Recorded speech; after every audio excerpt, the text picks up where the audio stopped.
There's no such thing as a good artist. There's only really just a brave artist. It was in 2010 I think when I was painting at my studio, and a friend of mine texted me asking for tips on painting. She said she's good at drawing, but now she wants to try painting on canvas too. So I asked her some questions about what she wanted to create on the canvas to know what medium I can suggest to her and what materials to buy. She said she wanted to do paintings realistically, and so I suggested painting in oils as that's the easiest way to achieve that. I told her it might be hard at first, but once she gets a hang of it, once she has a feel for the oil paints, she's able to create with them what she wants to achieve.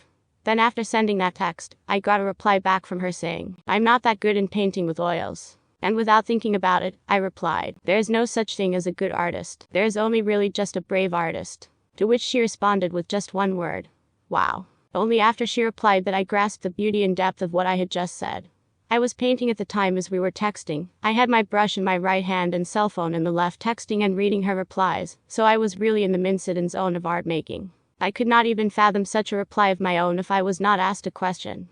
It might be our subconscious taking over when we suddenly respond to a question out of the blue. Of course, I did not mean to wow or impress her, but what came out was really profound. And I think it was because it was a lesson that I had learned over and over again, that was not taught in me. There were no real words to go back to, so my mind just took what was available to get at the time, and came up with a condensed version of this lesson. That it's not because you're good that you become an artist, it's because you have guts. What makes an artist is, he paints or makes art. If he doesn't, by the very definition of it, he's not an artist. Art making sometimes is scary. It's not that easy to create something. Even if you're good, you can still have the fear. Therefore, your guts to do it nonetheless propels you to create art. Hence, your bravery, and not your skill, makes you an artist. There are a lot of talented people who know how to draw and paint, but don't paint and draw. Either because they don't have the guts to say what they really want to say in their art, or it's because they are afraid no one would get what they mean, or they are afraid that no one would buy their art. They are not artists, they are cowards. What I meant by the saying is, nobody is a really good artist. Nobody really thinks they're good at doing something. They just dare to face the fear that comes over them every time they start a new project. This fear doesn't go away whether you're a student or even if you're a professional artist. Aside from beauty being subjective, if you think about it, it's not that you believe you're good at something that makes you do something really good. It's your courage and bravery to outwit yourself into facing that fear, and proving to yourself you can actually do it. And as artists, we're always prone to making mistakes because we're only humans, and even big-time artists who have successful careers still have dud artworks. Sure, their sycophant fan base might rave about their latest work, but sometimes even they think some of the works they do that their fans love are not that good. However, that is not to say that artists' works are bad. What I'm saying is, no matter who we are, we're not infallible to making bad art.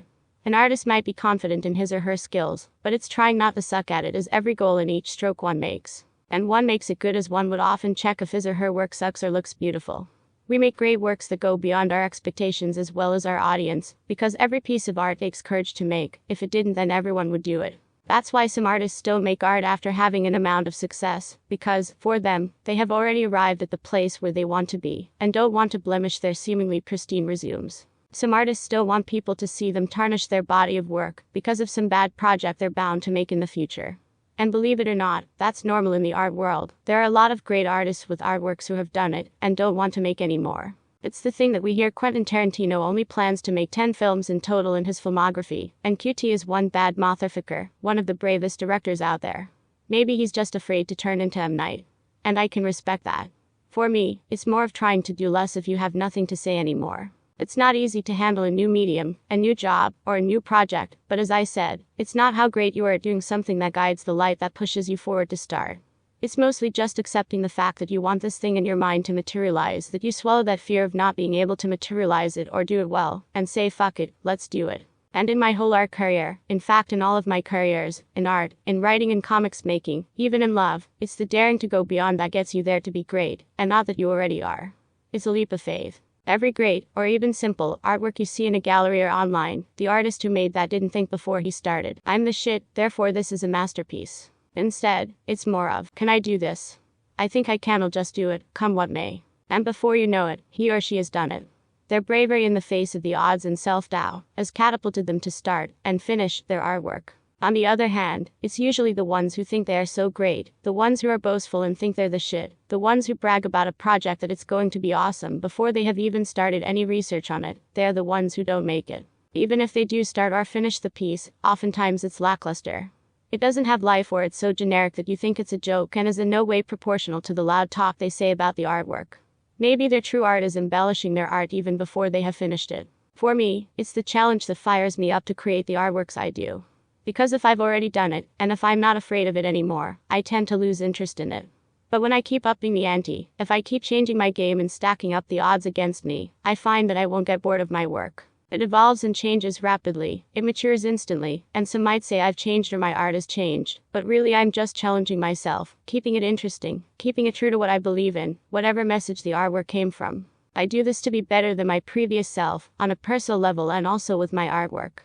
This always results in something profound. It's an evolution, always pushing something forward or trying to outdo myself. And people notice that, in fact, it's the only thing they notice. It's the only thing there is to notice. The works of artists who dare to be brave.